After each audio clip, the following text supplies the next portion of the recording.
Kelley Higney is the founder and CEO of Bug Bite Thing, the chemical-free, reusable insect bite relief suction tool that is Amazon's #1 selling insect bite treatment. Now, you all already know that it's one of my favorite gadgets, but it's also a huge favorite with others because it has over 45,000 reviews. Kelley is a member of Fast Company Executive Board and Forbes Business Council. She's the recipient of many awards and was named Female Entrepreneur of the Year by the 2021 Stevie Awards for Women in Business.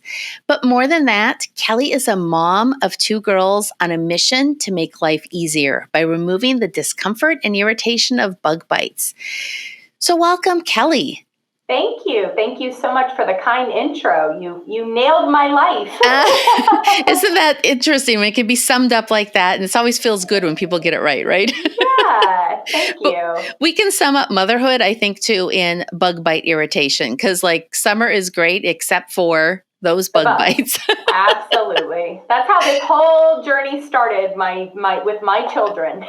That's great. Well, I know you're passionate about the bug bite thing, and we'll talk about that in a minute. But what do you do for fun when you're not working on growing your business? Yeah, it's been a balance. Being spotlighted through Shark Tank and all the fast growth has been a new challenge for me. How do I balance it all? So I make it a very big point to normalize this for my children. I involve them in the company, but we have fun. We take mini staycations in between work. We are extremely involved in their schooling, and I drive my kids to school every day. My husband picks them up. We have dinner together. So really just making sure that even though I'm thriving and I love my career, that there's equally enough balance with my children so they don't really know. They just are like, wow, this is amazing, Mom. This is cool. This is so lots of outdoor activities. We like fishing. We like, staycations, decompressing, nature, anything to decompress from the stress of work. Right. Yes. Well, and it sounds like you tried really hard to make work an element of lifestyle as opposed to the thing around which everything is built. And that's part of what makes a mission, right? When you can live it out instead of compartmentalize it. Yeah. So, absolutely. Well, good. Well, and we're going to talk now about what you know, which is really this simple summer solution to bug bites. But in 30 seconds or less, why don't you tell us what the Bug Bite Thing is and what it does? Sure. So Bug Bite Thing is a chemical-free suction tool. When an insect bites or stings you, what they're doing is they're leaving their saliva or venom just under the surface of the skin. It's your own body reacting to that irritant. So this product suctions it out. You place it over a bite or sting, slowly pull up on the handles just until you feel a comfortable suction. Should never be painful. Hold, let that irritant be drawn into the removable end cap. Push those handles back down to release. End cap comes off. You can flip it around for smaller areas like fingers or toes. It works amazing on bees, wasps, mosquito bites, ant bites. We're getting an enormous amount of people saying it's working on all types of other bites like sea lice and fleas, also splinter removals. So we're not having to use tweezers on children. So the product is eliminating the problem in a sense versus masking it with creams, which a lot of them are full of chemicals and you have to reapply constantly. Yes. So it's been a game changer for us personally, and obviously millions and millions of others at this point, which has been the most rewarding thing. Yeah. And I'll tell you, my husband was so skeptical when I got it. So I had 2 mosquito bites side by side and I treated one and not the other. And he was like, oh, wow. It works. It works really well. We hear that story over and over. And, one of the biggest obstacles when I started this was the skepticism. I mean, we're introducing a completely new concept to the market on how to resolve the problem versus masking it. So people immediately think it's not going to work. They immediately think it's a cream or there's something that applies. So some of our biggest challenges have been education, educating the market. It exists. There's actually science behind it. There's clinical testing on the product. And now that we have it in so many hands, we've got the feedback, and the feedback is what's driving the brand. It's over and over and over these scenarios of people getting life-changing relief where nothing else on the market has been working for them. So yeah, it's been amazing. Exciting. That's great. Well, I saw somewhere that you actually come from a long line of entrepreneurs. So was this your first entrepreneurial endeavor, or had you tried something else before? No. So I grew up in an office. I always joke with people. My grandmother started her own company 50, 60 years ago, a distribution company, mainly focusing on international business. Okay. My mother then took over that company, and it's been successful for over 30, 40 years. And then I moved from California to South Florida to learn my family-owned business. When I moved, we were not prepared for how bad the mosquitoes here in South Florida were going to completely affect our quality of life. So instead of me being able to fully focus on a career, I was literally in doctor's offices every week with my young daughter, who swells horrendously. One bite turns into a golf ball size welt. I was dealing with antibiotics and steroid treatments. So it became a really big problem for us. So I started researching because nothing over the counter here in the US was working. And I discovered a suction tool that was being sold through some industrial first aid kits. And the premise behind it was it removed the irritant so your body stops producing the reaction. So couldn't believe that would work, right? Or be everywhere. So I ordered one in and I tried it, and it was a game changer. All the pain, the swelling, the discomfort disappeared in a matter of seconds. The real test then became on my daughter, who is the real sufferer, who I was dealing with on a daily basis. And her reactions started to diminish. We would catch the bite early enough, and she just would never form that welt. And I couldn't get it out of my head. So I ended up tracking down the owner of the product. And I said, I think everybody needs one of these, especially here in the United States. I said, every mom has nothing to provide their child except for chemicals at this point. So at the time, he granted me the exclusive distribution rights for just the US. I branded it Bug Bite Thing. And I started selling them at my daughter's preschool during bake sales. And then I branched out into farmers markets. And I was, this was just off of a test order I had ordered from the factory at the time. And then once I started getting the enormous amount of feedback and people were tracking me down in parking lots saying, I need one. That was when I made the decision to leave my family-owned business and try to go all in with Bug Bite Thing. Terrifying. We ended up selling our house, which was a huge step for us to invest in the inventory I thought I needed to be able to launch this the proper way. I went about a month all in, and I was hitting it hard. I was reaching out to news stations. I was reaching out to news publications, anybody that would hear me. And I ended up landing in a mom group. I became a topic of conversation. People were trying to track down the mom that had the suction tool.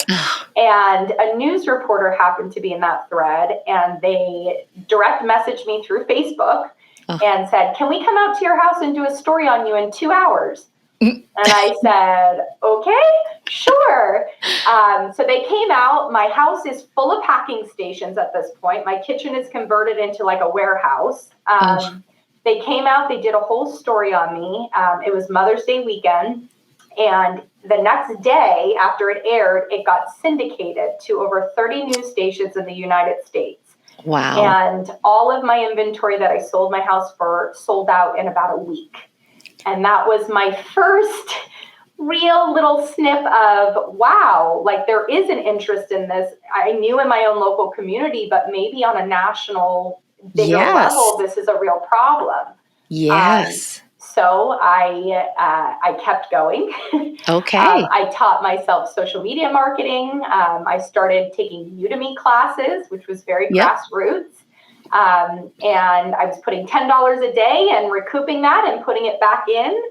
My marketing was gaining a lot of attention. We were having some success on my own. And that ended up catching the attention of a Shark Tank producer. Okay. Yes. Yes, So, and that's where I first heard about this. I saw you on Shark Tank, and I know you had multiple sharks wanting to work with you. In fact, my daughter, she's 14. One of her best friends is like a Shark Tank junkie, and she is so jealous that I'm talking to you today. She knows all the things. So, anyways, it was really an impressive one because often, you get one or two or they poo-poo the idea, but to have all of them competing and wanting to work with you, what was that experience like? I mean, it was so surreal. Everything you saw was real. They don't re-edit it. I went on. That was our conversation. Okay. It was very live, no do-overs. They all were interested. We got offers from all the sharks. Yep.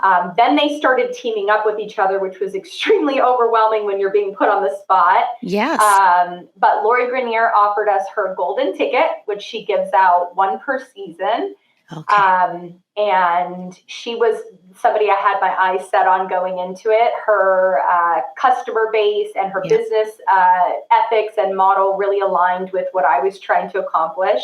Mm-hmm. So when she whipped it out, I was frozen in fear, but she was the one that I wanted to go with. So we went with Lori. Our deal closed, so she's definitely a part of Bug Bite Thing, which is extremely exciting. That's great. Yeah. Yeah. So what, I mean, you've mentioned it was fearful, but what is it actually like to present on the show? What's like, you said they don't edit the conversation, but I've always assumed that it was much longer, that they edit it down. And so you don't see the whole thing, but it sounds like you're saying they don't manipulate the conversation. Yes. They just truncate it. Is that correct? And I think, so I can't speak for every entrepreneur on the show because I honestly don't know every single person's experience. I'm friends with a lot of the entrepreneurs, so I do hear way different experiences than maybe my experience. Yeah. But for us, our presentation was probably maybe 30 to 40 minutes, which is very short in comparison to some of the other entrepreneurs I talk to. Sometimes they can go up to 2 hours, hour and a half, and then they trim it down to 8-minute segments. So a lot does get, tweaked and whatnot. But for our experience, it was pretty much right on. They barely cut out, I can't even recall anything they cut out that was major. Okay. But it was surreal. Like, I feel like portions I blacked out. It was spotlights. It was, they're sitting in front of you. My personal experience, I feel like they're sharks. So their goal is to get their answers the quickest they can. So then if it fits their realm, they're going to make you an offer as first to hope that you jump on. Mm-hmm. So when they all started shouting out stuff, that became very overwhelming. I bet. I didn't want to be rude. And I'm like, hold on, let me answer your question, then yours. Right. And then they're making offers. Can I write all these down? So that part is very true. It's very true. It gets very intimidating. But again, my experience was nothing but excellent. The staff was great to us. The sharks were all really humble to us. And I don't know, I can't speak for everybody, but our experience was wonderful. That's great. And so then you signed the deal, and then how quickly afterwards did you start working with her and getting things going? Yeah, we started immediately working with her. Our business is structured a little different. So I don't know if it fits the same path as everybody else, but like we had, after Shark Tank happened, we had an influx of people, number one, reach out to our factory saying, we want to sell this product, but the problem with our factory is they sold OEM product, right? Bug Bite Thing is my brand. Yes. So I ended up working, including Lori. Lori helped us put contracts together. We ended up partnering with our global partners. They've converted everything now to Bug Bite Thing Europe. Okay. So now we are in a global contract tackling this product under one brand name worldwide. And so that has been huge. The other component that happened after Shark Tank was all the retailers jumped on. So this year we're in over 30,000 retail locations, which is mind-boggling to me because I started this out of my garage. I know, right? when you think about it and put it in perspective, it's very surreal because Yeah. you dream about these things, but then when people are texting you saying, "Hey, your product's in Walmart. Hey, I just Yeah. saw it at CVS. Hey," and it's like, Yeah. I got it there, and it's helping people. And the feedback that we get, I think, is what drives the entire brand. We listen to our customers. They're the ones that have driven the brand since day one. I didn't have any money when I started it, so I depended on my customers to give me the feedback of how they were receptive to the product, how I could teach them for them to get it. All the technical jargon that we use now, suction tool, all that stuff is created from me, like Okay. that suction tool was not a thing before we started Bug Bite Thing. Right. We started the SEO around it. We started teaching the model behind it. Yeah.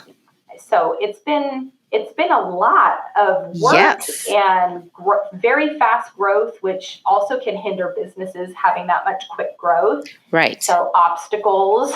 Yeah, because it can be, if you're not ready to scale, then those things can collapse businesses often. So we were on vacation recently, and I had to run into Walgreens to get something, and there was your display, and I was like, it's so fun to see it in the real world, right? Yeah, and imagine doing it from your garage. Like, right. It's so surreal for me to see, and then, like I said, the people's feedback is the same. Like, it's life-changing for me and my daughter. It's the same thing amongst the board, and that keeps me going. So you've alluded to this a little bit, and especially since this has been such a part of your family and your lifestyle, and coming from your garage and your dining room table. But when it came to your family and growing your business, what were sort of those main priorities that you said, okay, I'm going all in on the business, but I need to make sure I focus my energy on these things when it comes to my family? What did you do? What did you make sure happened so that they sort of didn't get swallowed up in the busyness of it all? That's a really good question. So I would say I tackled it in phases because my children were at different ages when I started the company. So when I first started Bug Bite Thing, my oldest daughter, who's now 9, I started this when she was suffering at 1. Okay. So she started, I had no money. She was helping me with my content videos. I have little videos of her when she's 2 years old telling me why everybody needs one. And it became almost like a fun passion we did together, and she enjoyed it. And then, when she became school age, that was something that was really critical, that I want to take her to school. I want to be the one to talk to her about friends and relationships and struggles. So our car time is extremely important. I still do it to this day. We make sure we eat dinner with the kids every night. Another thing that I really mandated is I go on all my kids' field trips. I will show up to all their, performances. Mom comes first, and then my work gets scheduled around mom. There's certain things that I have zero tolerance for, and my kids are it. I'm doing this all for them. And I want them to see that you can have a balance. You can be a successful business owner. You can have the respect of your community. You can do big things that change people's lives, but you can also be a great mom. And you can also, not sacrifice one for the other. But it's hard. It's not easy. It's extremely difficult.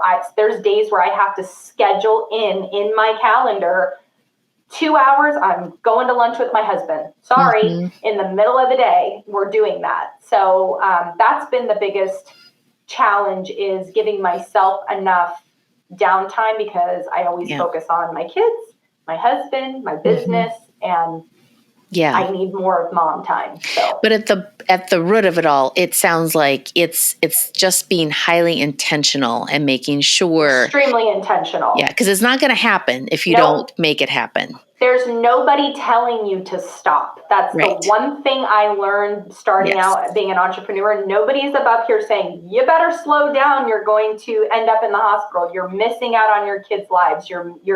Nobody's telling you that. So unless you're self-educating, and unless you're planning and thinking things through of how it's going to affect, and what is your what brings you inner peace? My kids bring me inner peace. So, just figuring it all out Yeah. and Yeah. that balance. Yeah. One of the things that I say a lot is that every business yes can feel like a parenting no. And that's when the mom guilt kicks in. Yep. And so I'm a proponent of systems and things that kind of help let you save your energy for the important things and then sort of make sure that things happen automatically.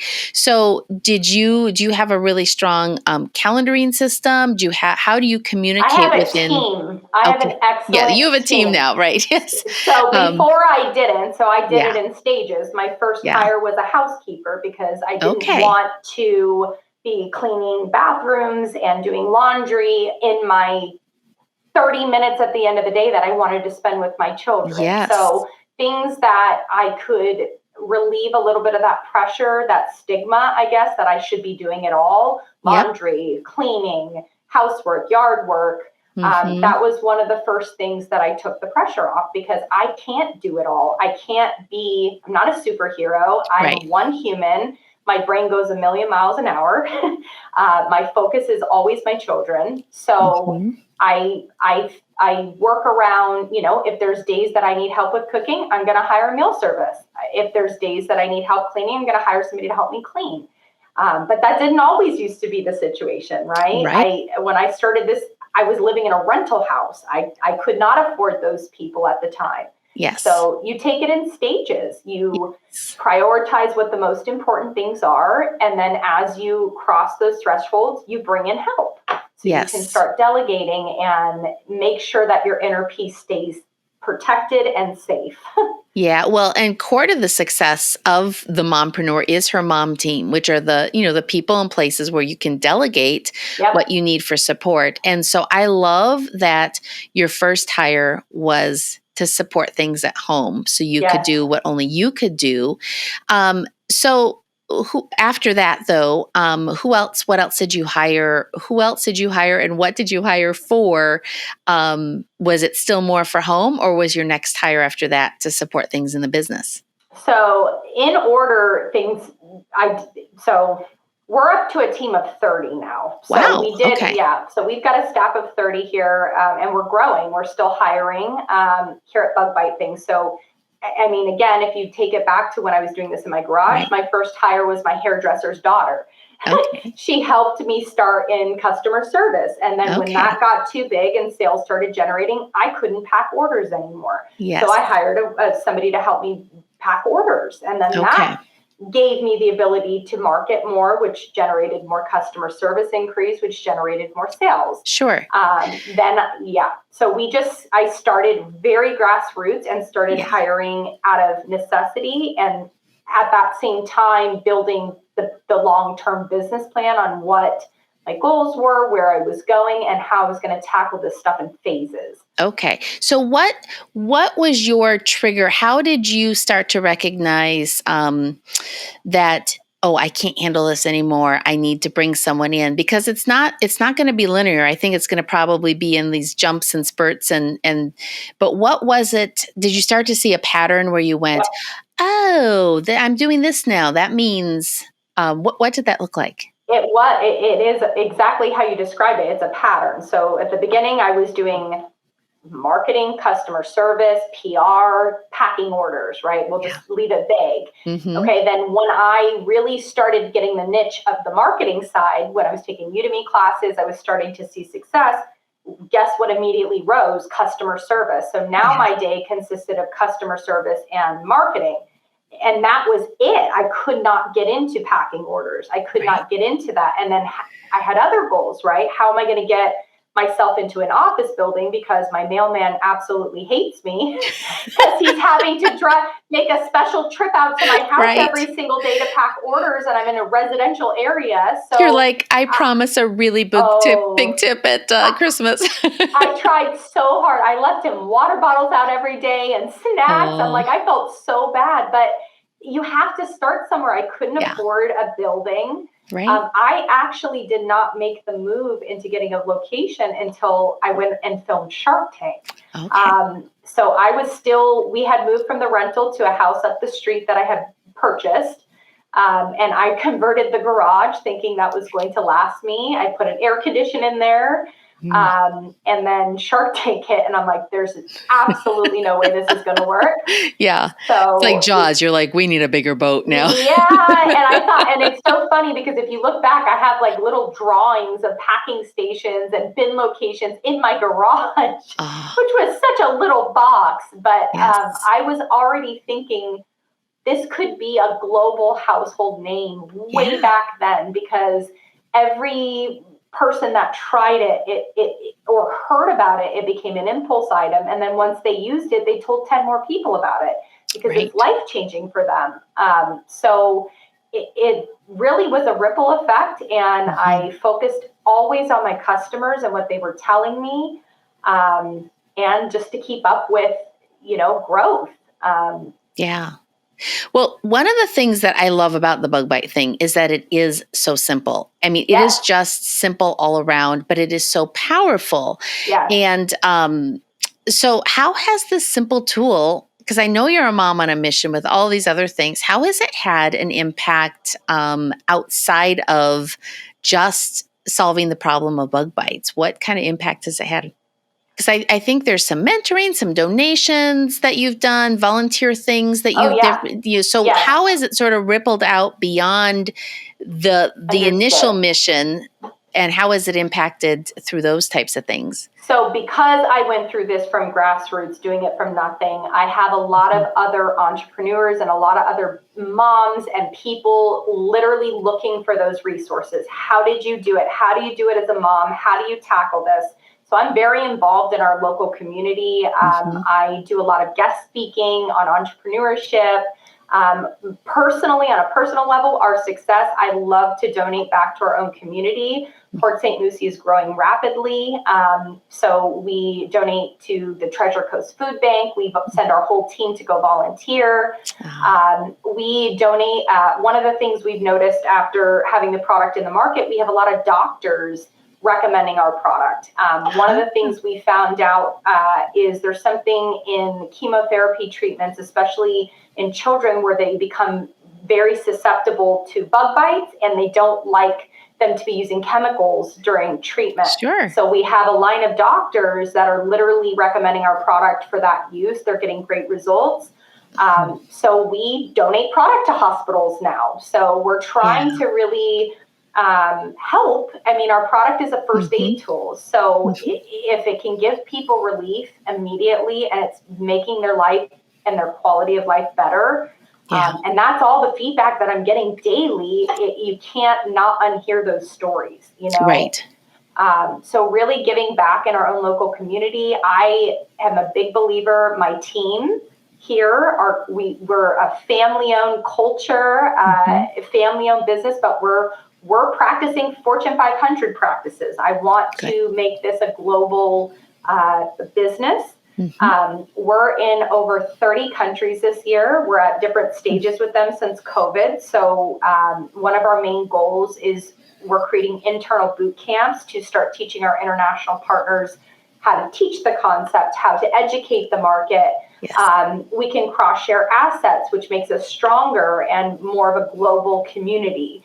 And it's working. And when I see influencers in Europe or influencers in Vietnam starting to post about my product and they're getting the same results, it's that fills you. You can't unhear or unsee that stuff, and that's what keeps us going. That's amazing. And I think that's the power. This is what I think every entrepreneur struggles with, which is being specific and defined in a niche or niche, however you say it.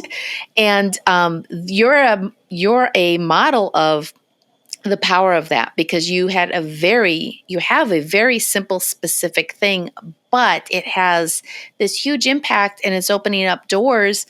I'm sure, I mean, you can correct me if I'm wrong, but I'm sure you never walked in thinking, I'm going to be in hospitals because this is going to change the life of cancer. I thought I was going to be selling this at bake sales part-time with my daughter at home. That's literally where I started this. And you know what drove it? It's the customers. It's working on we've sold over 4 million units, and the response, like I said, it's the same stories over and over. And how do you just How Right. do you just not do anything with Yeah. that?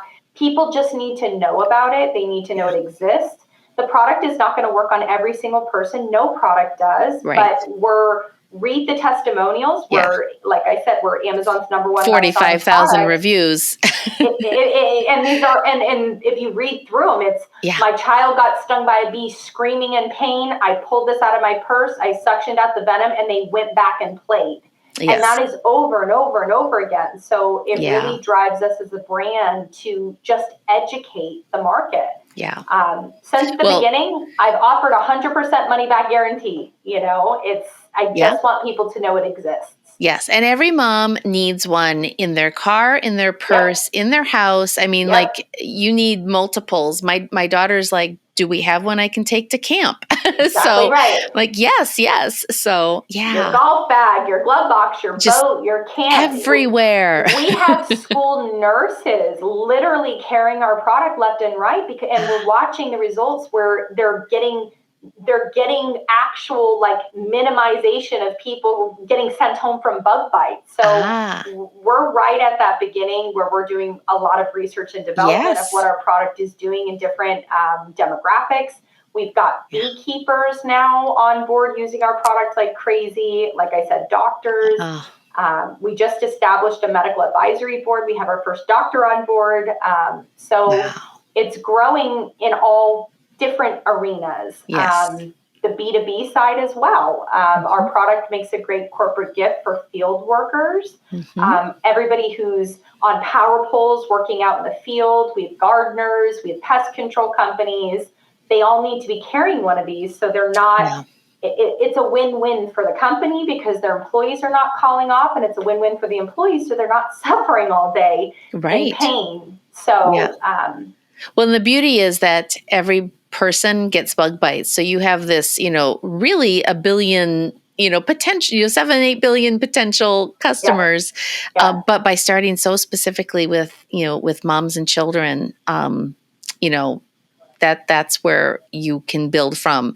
It's overwhelming for new mompreneurs and early stage entrepreneurs to hear the growth, but it's important to remember you didn't start there. You started at your dining room table in your garage with one little product, like you said, bake sales and out of your car. So that's exactly real. That happened to me, and I never in a million years thought it would get this big, and not even this big, but helping this many people. And that just showcases there needed to be a chemical-free product that works on the market. And we're the first one. We're being sold right next to the creams. And I just want people to know, there's another option out there that eliminates the problem versus masking it, and give it a try. Absolutely. Well, I know there's probably a mom listening who she's got a very simple idea. But what is one thing that she could do today to start to move her idea one step closer to being a reality? So the way that I did it is I started with testing. I'm a very big cautious person when it goes to jumping all in, especially when you're talking about your life and your career. But if you don't make those leaps of faith once in a while, how are you ever going to reach your crazy wild dream, right? Of being a global brand or whatever you decide to do. So test in your own community. Like I said, I started selling this little tool at bake sales and farmers markets. I started gaining the feedback from the customers. That feedback is what drove me to then create verbiage and a model on how to teach the concept, because I got hit with skepticism right from the beginning. I realized very quickly the men were nowhere near receptive to trying this concept as a mom who's sitting there watching their child suffer for 3 days. So really connecting with your audience, really gathering that feedback. Don't be stubborn if they're saying there's something wrong or it's not working. It's not personal. It's not personal, because if that person has that opinion, 50,000 other people are going to. The other thing I say is, with listening to your customers, is they tell you the next 10 steps of your business, right? So for us, for Bug Bite Thing, our customers told us they wanted a keychain hole, right? Because they were using it and it kept getting lost. So instead of getting people complaining about their product being lost, I created a solution based off of what they were saying. Yeah. Next step was a carrying bag. They wanted to keep the cap and everything clean. That opportunity led to B2B, because now I can private label the bags with a logo, pest control logo, and kit it with the bug bite thing. And there's another solution. So listening to your customers and not taking it personal, and using that as strength to recreate maybe what you thought, how you were teaching it, or maybe that's not your demographic, right? If you go and you only tackle men and they're all unreceptive, go to the females. Yeah. Go to the kids. Like, where is your niche? Where's your market? And don't be discouraged. There's been many times where people have totally bagged on my product, says this doesn't work, it's not proven to work. But customers tell a story. If you've got this many customers saying it's working, you're on to something. So being able to have thick skin when you're launching a business, tap into your own community. There's a lot of, I wish I would have done that sooner. There's a lot of local communities out here. There's a company called We Venture in Florida. They help women on all different levels of business, whether they're just starting out, whether they need funding. So tap into your community and listen to feedback. That's great advice. Well, this has been a great conversation. And as we wrap up, there's one question I ask every guest. And it is, what is your favorite time-saving gadget, system, or tool? And I always give Bug Bite Thing as an example of one of mine. So you can't pick that one. Okay, well, I have a good one that saves me all the time. So there's another Shark Tank company. There's a product called Unbuckle Me. And it literally, so I'm a mom and I'm in car line all the time. And it's very difficult when you're in car line for children to unbuckle their actual car seat, which is not safe, obviously, to start. But there's a product called Unbuckle Me, and it's just like a little thing, and the kids can just push the lever down themselves to get themselves out of the car seat. So handing that to my 5-year-old in the back seat to unbuckle herself when we're in busy car line has been a life-saving gadget. I'm sure a lot of other moms can relate to that. So if you get stuck in car line and you're tired of turning around to try to unbuckle your child, there's a product that makes it really easy.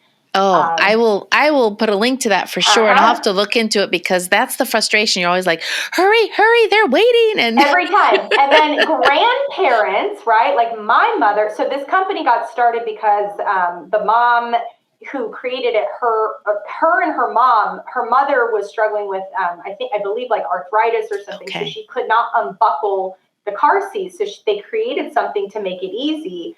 But obviously, that is a genius idea. If you're sitting in car line, you can hand your child it. They can get themselves out and jump out of the car. So that's been a game changer for us. Wonderful. Well, good. Well, Kelley, thank you so much. As we finalize, I want to make sure people know how they can find you. Where can they find you or the Bug Bite Thing? How can they connect?